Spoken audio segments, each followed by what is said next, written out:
So if you study it like that and then look at the model, you'll see how that makes sense with what I'm showing you on the model. Okay? All right. It's about 5 minutes or so, the video. Okay? Approximately. All right, folks, so we're looking at a color-coded skull. Here we have human skull, model of. We'll start with the anterior portion of the skull. We're looking at the frontal bone.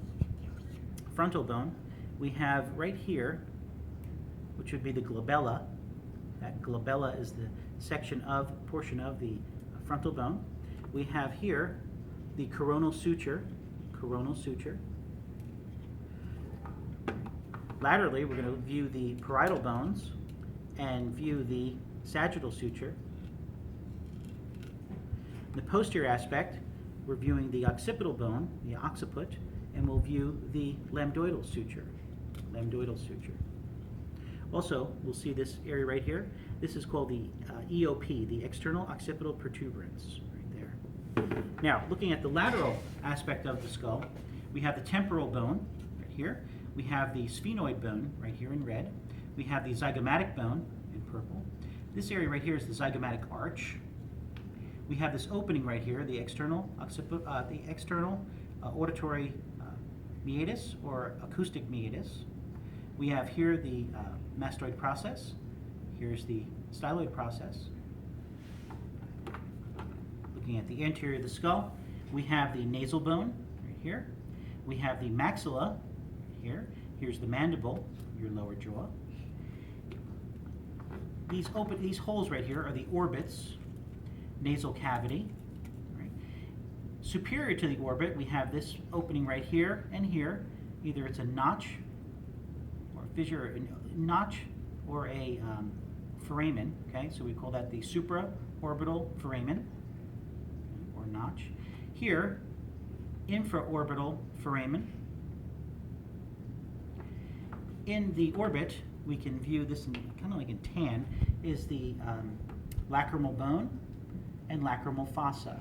There's an indentation there, lacrimal fossa. Again, we're viewing the zygomatic bones, the maxilla. Okay?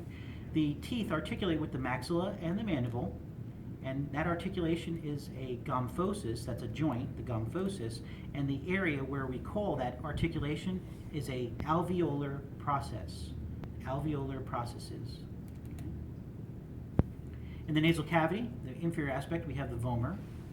Separating the portions of the nasal cavity, in between we have the perpendicular plate of the ethmoid bone. All right. As we're looking at the mandible here, again we have alveolar processes that the teeth articulate with the mandible. This area right here would be the mental protuberance. Mental protuberance. This opening right here, this hole right here, is the mental foramen. Lateral view of the mandible, we have the body of the mandible, the ramus of the mandible, coronoid process, and then the mandibular condyle right here. Mandibular condyles allow for us to open and close our jaw.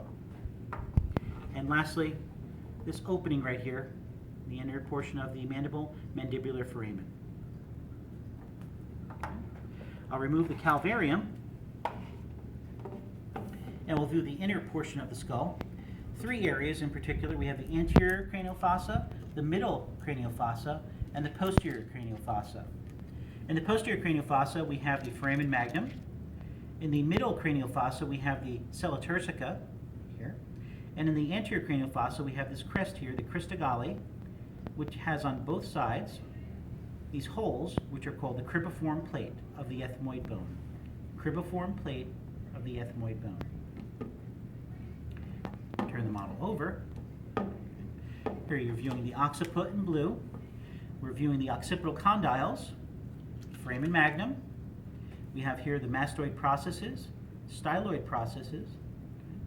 Here's the hard palate. Hard palate is comprised of the palatine bone, in this reddish pink here. The orange portion is the maxillary portion of the hard palate. You'll see a hole right here, the incisive fossa. And now other openings would be the jugular foramen, carotid canal, foramen lacerum. This oval-shaped foramen ovale, and the tiny hole foramen spinosum. And lastly, you'll see that there's these indentations. These are called the mandibular fossa, right here and right here. And they allow for the mandibular condyles to articulate and allow for you to open and close your jaw. Very good.